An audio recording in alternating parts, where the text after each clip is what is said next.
Okay. Hey guys, welcome back to the vlog. Matt here with Drone Optics.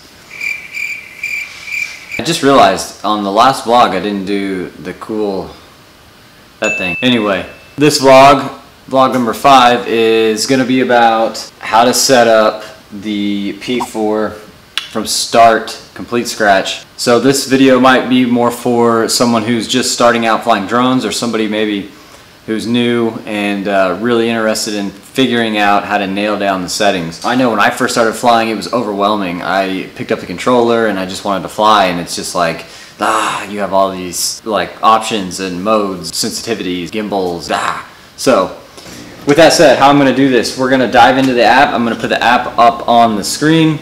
How am I going to do this? I am going to, hey now, I'm going to put the app, DJI Go app on the screen, and I've wiped out all my settings on the app for the P4, and so I am going to go from start to finish on how I set up the P4. We will walk through it, and as I said, I'll take it kind of simple. I'm not really going to explain much about the modes and as to what each are. I don't even really know what all of them are, honestly. But I do know the ones that I use, and the ones that I use are the ones that make sense to use. So, but before we dive into the app, guys, yesterday I was actually planning on going down to Lake Skytook to shoot a beautiful property, but Mother Nature didn't let me do that. So I wanted you guys to see that house first, because I went out today and got it while the sun was out, and it was a very, very pretty sun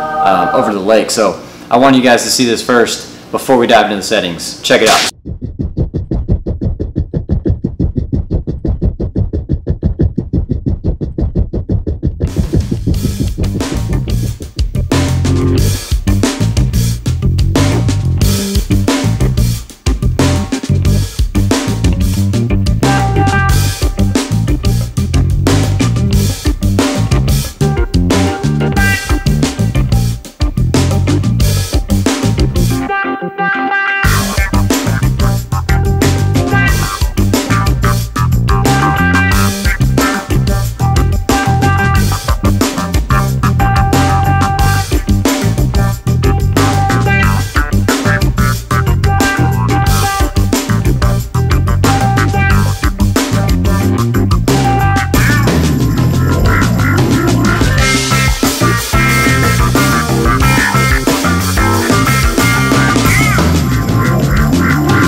Yeah, I know, pretty crazy. So let's go ahead and dive into the app. First step, obviously, the way I always do it, I always turn the app on first, turn the remote on first, and then turn on the drone.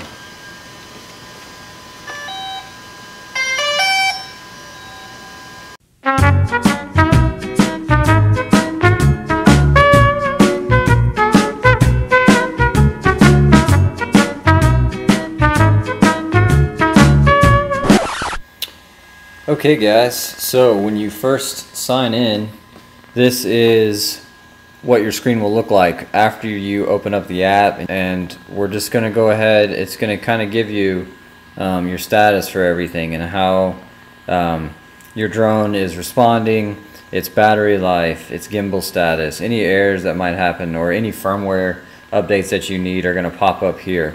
So you can see on this top line here it says overall status, latest firmware. That means I'm up to date, everything is good to go.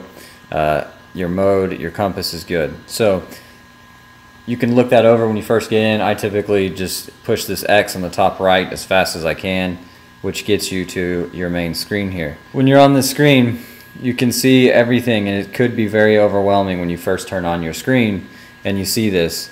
There's a lot of things here to look at, but if you'll just start on the far left, and kind of look at your screen here. So that remote control that's on the far left side, about the middle of the screen, if you touch that remote control, it's going to give you all of the flight modes that the Phantom 4 Pro has capability of.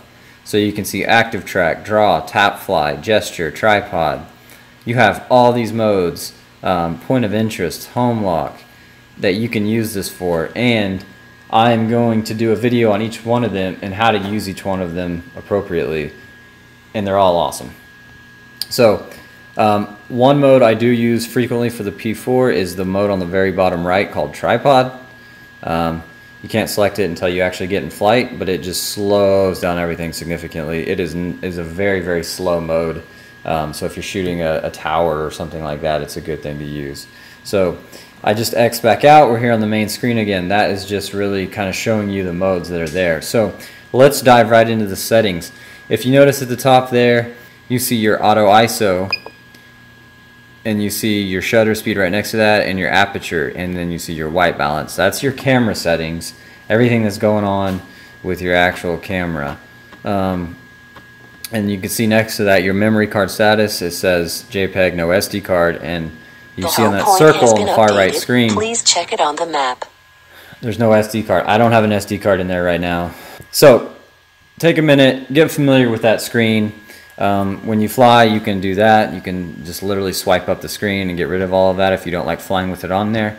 I like flying with it on there because every now and then you might hit something and your settings could change, and you could have some inconsistencies there. So with that said, diving right in, the very, very top right, if you see those three dots at the top right, that is your general overall settings for the drone. So let's start at the very top. In the middle, you'll see that X, it's the drone up there in the top. Let's go in there. And so this is going to be the main settings and the home point settings, and you're in flight mode, and your return to home altitude, beginner mode, distance limit. I leave all that as is. I like how its intelligent flight mode, as far as its positioning it works. I don't change any of that. Return to home altitude 500, I'm okay with that. I'd rather it come back high than low and not hit anything. Max altitude 500.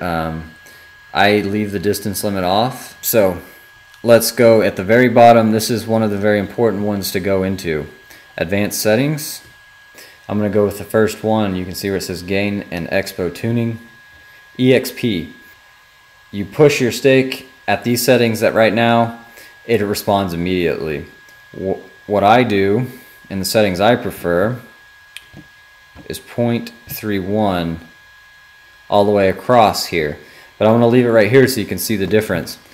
So if you look at throttle up, the one I just changed, and throttle down, and you look at rotate right and rotate left right next to it, if you notice the curve and how different it is. So basically what that means is it takes a little bit extra force for the drone to start moving before it actually starts moving. So instead of me pushing the controller right away and the drone jerking and taking off, this gives it almost like a numbing effect to the acceleration, slowing it down perfectly, in my opinion.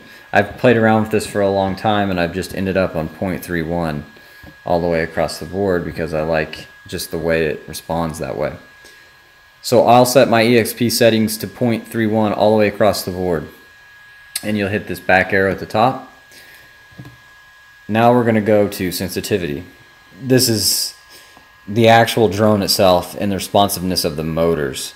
So the EXP is more the throttle and the responsiveness in the controller. The sensitivity is the overall sensitivity of the actions in the drone that the drone is actually making. So its attitude, how aggressive it is, taking off and landing, or taking off, accelerating, moving in any direction. I set this at 60. I drop my brake down from 100 to 80, and I bring my yaw endpoint down, way down to 45. So basically, by bringing down that yaw endpoint, it gives you a really, really smooth pan when you get when you learn how to control it. It just slows down the endpoint. So whenever you let off the controller as you're panning, instead of it stopping immediately, when you let off, it'll coast out. It takes it a lot longer to stop itself, and it comes to a smooth stop instead of just a jerk. Sensor state, all of that we leave alone. There's nothing else down there that you need. Those are the main settings. After you change these advanced settings, that is the majority of the work you've already done there. So let's go into the gain. I drop everything down to 80%, and again, this just buffs everything down. So it just takes that aggressiveness out of the drone completely in every movement. So something you have to consider when you're doing this, when you're dropping these settings down in this way, you might get comfortable first at how the drone responds originally, because it's a lot more responsive at the original settings. These settings are going to reduce the responsivity. Basically, it takes the jerk out of everything and makes it fly a lot smoother. But if you're flying in close quarters, that may not be something that you want to consider. So if you're new to flying, I recommend leaving all this on. This is your obstacle avoidance on every level. For me, I actually turn everything off, because oftentimes I'm flying really close to objects, and I don't want the drone to stop. So I don't fly with any obstacle avoidance ever because of that reason. So let's get into the remote control. Stick mode. This is something that I am apparently pretty unique in regards to. It comes in stick mode 2, which is what everybody typically flies in. I fly in stick mode 3, which is the complete opposite of stick mode 2. So I elevate using the right stick instead of the left stick, which is people that fly drones call me weird for that. So this is your stick mode where you can change what you want. I suggest playing with it and getting comfortable, but I fly in stick mode 3. So we can go back to the top there, and we're going to push the HD just under the controller. I don't do anything in here. I've never done anything in here. I'm not even going to try to explain that. It has to do with the channel and the image transmission settings. Not really my forte. This is going to be your battery. You can change when you get notified about the battery levels. Right here, a critical battery warning, and I set it as low as possible, really, because I mean, when you fly, you'll get comfortable with time and whatnot. But I typically leave it at 10 and 20. That's usually enough time for you to get home safely. So let's go underneath the battery settings to the gimbal settings, which is a big one. This is how it looks when you first start. I leave it in follow mode up there, FPV and follow. The advanced gimbal settings. So this is a good one. The gimbal pitch smoothness. I bring it down to, or I bring it up. I bring it down to 5, and then I take the gimbal EXP down as well to 35. And that, again, just does the exact same thing with the gimbal that it does with the drone. It just slows down the movement. So when you first hit that gimbal slider, it doesn't just jerk the camera right away. It eases into the movement that you're doing. You still have to be slow, but it helps slow down the gimbal jerkiness significantly. So that's what I do there with my gimbal settings. I don't change anything else. I do extend the camera 30 degrees upward. You notice how it reset itself there. If you don't have this checked, you can't do that, which makes for some really good views. If you have that checked, you're able to tilt the camera upwards all the way. So let's go back in the settings here and back to where we were. And that's pretty much it. So basically a quick run through. I changed the EXP sensitivity and gain. Again, I changed those down to 0.31 all the way across the board. I turn off all my obstacle avoidance. The remote, I changed the stick mode over to 3. HD settings, don't know what it is. Battery, you can adjust that if you want to. Gimbal pitch and smoothness, just those two things there, and adjust your gimbal pitch limit. That's it. That is really it. That's not hard. That's not really that much. That's all you need to do as far as the main guts. Though once you put those settings where they are now, they'll stay there from this point forward. You don't ever have to do that again. So next, if you look on the right where you see the SD card, the camera, and the line with the 3 dots below it, that's your main settings for your camera in flight. So we're going to touch the 3 dots, and it's going to show you your camera mode here. I always shoot in manual, and I always have my ISO as low as I can have it at all times. I always try and usually keep my aperture down, and we'll have to adjust the shutter speed. We're inside right now, so it's obviously not going to be great, but that's how you adjust your camera settings. You have to change this each time you fly or adjust it to the conditions that you're flying in. So that is the main screen when you click your camera settings. Up at the top in the middle is the camera button where you can adjust your camera settings. Image ratio. Most of the time I'm just shooting a single shot. Ratio I leave at 16.9. Image format is always RAW. White balance, never fly with auto. Either select sunny or cloudy. They're usually the two best modes. If you want to adjust it from there, custom is easy to work with. You can just slide it around to your preference. Style. This is a big one for me. I actually choose custom, and I just leave everything alone. I like it just plain image. And then my color settings, I always choose D-Log. D-Log is going to give you the cleanest palette to work with in post, and so for me personally, it's just what I like the best. And you can see how that image immediately just brightened up. If you notice at the top there, as I mentioned in last week's vlog, if you guys follow along, it locks the ISO at 500 in D-Log, so the image got a lot brighter because of that. Okay, so let's go back into our settings again. So that is the overall settings for the camera. Single shot, 16:9, RAW, white balance, sunny or cloudy, style, none, and your color, D-Log. Now, if you go over to your settings here, I always have the histogram on because I like to see where areas are going to be blown out and drop it a couple stops down from there. I always like the gimbal locked when shooting. Autofocus control on, I like it to help me autofocus. No video captions, no overexposure warnings. Yes on the mechanical shutter. I do like the autofocus assistant on. I do like the grid on, just to help me center and keep things straight. And that's it. That's it for my camera settings. So really, from the way it comes default, you're turning your histogram on, you're turning your autofocus assistant on, and you're turning your grid lines on.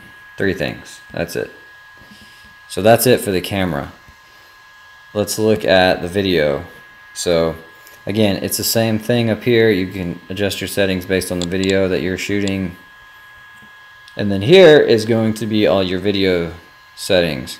For me, there's too many to choose from. I shoot in all different kinds of settings here. So mainly my go-to shooting is going to be oh shoot, I'm sorry.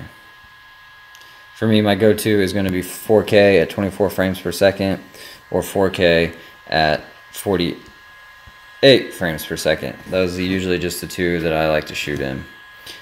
Video format, you want to shoot MP4 if you have a Windows computer, or MOV if you have a Mac. I have Windows, so I'm going to select MP4. NTSC or PAL, you want NTSC if you're here in the United States, PAL if you're in Europe. White balance, again, sunny or cloudy. Style, no style. Color, leave it in D-Log. And encoding format, H.264. I'm sure some of you and most of you are going to be shooting this for YouTube, so you always want to shoot in H.264. So for my video settings again, that's it. 4K, 48 frames per second, or 24 frames per second. Video format, MP4, because I have a Windows computer. NTSC because we're in the United States. White balance, never on auto. Style, never. Just so you have a clean image in post to go along with the D-Log color setting. And always encode it in H.264 to make sure you get the best post rendering process. Okay guys, that's it. That is the basic settings. I hope I didn't go through that too fast. I hope that gave you guys some clarity on the settings, because I know it can be overwhelming, but it's really not. There's only a few things in each section that you really need to focus on, and you really don't even have to focus on. If you want to just turn it on and go straight up in the air and fly it, you can do that too. The settings are going to be rigid, it's going to be fast, it's going to be quick, it's going to be jerky. So it's good if you're just going up to take some pictures, but if you're really concerned with taking video or just flying smoothly in general, you're going to want to dumb down the settings just a little bit. So that's it guys for this vlog. I just wanted to give you guys the basic settings. For those of you that might be new to flying or curious about the settings that I use whenever I'm flying. So next week on the vlog, we are going to be talking about the ND filters. We're going to be talking about the ND filters. These are really crucial to saving your image, especially if you're getting at a level that people are paying you. You need to have these. These are not that expensive. I can't pronounce the brand. I'll try on next week's vlog. Stay tuned for that. Thanks guys for watching. Thank you guys to all the new subscribers out there coming by and leaving the positive comments. It's definitely motivating. Our goal is 100 by the end of the year. Our goal is to get to 100 subscribers by the end of the year. And currently I am I'm reaching out to all different types of sponsors and drone companies in hopes that I can get some sort of products to review and test, and ideally have something to give away if we do get to that 100 mark. So, and hopefully we can get our hands on some new drones to try out. That's kind of the direction that I want to go with some of this. So if you like this video, give it a like, give it a subscribe, hit the bell, follow along. I'm going to leave you guys with that. See ya.